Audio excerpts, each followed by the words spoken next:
بسم اللہ الرحمن الرحیم۔ السلام علیکم دوستو، آج ہمارا موضوع ہے قبض یعنی کانسٹیپیشن۔ دوستو، قبض بہت سی بیماریوں کی جڑ ہے۔ قبض کہتے ہیں قدرتی طور پر پخانہ کا نہ آنا یا دیر سے آنا۔ دوستو، اب آتے ہیں وجوہات کی طرف۔ دیر ہضم غذاؤں کے بکثرت استعمال سے سدے بن جاتے ہیں، ترش چیزوں کا زیادہ استعمال، بلغم کی زیادتی، خون کی کمی، اعصابی کمزوری، موٹاپا، بواسیر، رحم کے امراض، آنتوں کی خشکی وغیرہ وغیرہ۔ علاج سے پہلے تمام دوستوں سے گزارش ہے چینل کو سبسکرائب کریں، لائک اور شیئر کریں۔ کوئی بات پوچھنی ہو تو کمنٹ میں یا واٹس ایپ نمبر پر میسج کر سکتے ہیں۔ دوستوں، قبض کے آسان علاج میں رات کو سوتے وقت گلقند کھائیں۔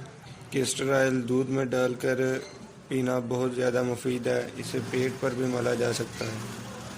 بازاری کیسٹر آئل بار بار استعمال کرنا پڑتا ہے، اگر خود کا نکلوایا ہو یا کسی سے مل جائے خود کا نکلوایا ہوا تو وہ زیادہ فائدہ دیتا ہے۔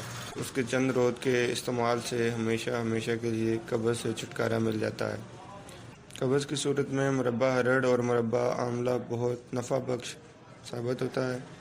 دودھ میں چھلکا اسبگول روزانہ استعمال کرنا وہ بہت زیادہ نفع مند ہے۔ جی دوستو، اگلی ویڈیو میں آپ کو بتاؤں گا کہ بچوں کی قبض کے لیے جو گٹی تیار کی جاتی ہے وہ آپ گھر میں کیسے تیار کر سکتے ہیں، اس میں کون سے اجزاء شامل ہوتے ہیں۔